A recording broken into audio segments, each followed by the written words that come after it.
ይህንን መልእክት ሁላችሁም 5 ጊዜ ኮፒ ሊንክ ያርጉ፣ ለሰይጣን ሼር ያርጉ፣ ለሰይጣን ሼር ያርጉ። ሰምታችኋል? ሼር ያርጉለት። ሰይጣን ስማ፣ ኑሮ ተወዷል። ውድ በጣም በጣም በጣም በጣም ውድ ሆኗል። ሁሉም ነገር ተወዷል። ኑሮ መኖር ከብዶናል። ስለዚህ ማለት ነው አንድ ትልቅ ምክር መመክር ነገር ያለ ምንድነው እሱ? በቃ ምንድነው ያረዳ ልጅ አይደል ይገባል አይደል? ይቅርታ ጠይቅና እግዚአብሔር ጋር ይቅርታ ጠይቀ በስነ ስርዓት እኛም ወደ ገነት እንመለስ።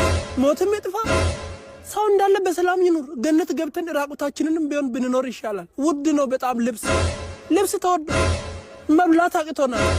ገነት ውስጥ ያሉ ፍራፍሬዎችን እየበላን መኖር እንፈልጋለን። ስለዚህ አደራ ሰይጣን ይቅርታ ጠይቅ፣ ተመለስ፣ ጸባይተኛ ሁን፣ ስራን ስራ፣ ተስተካከል።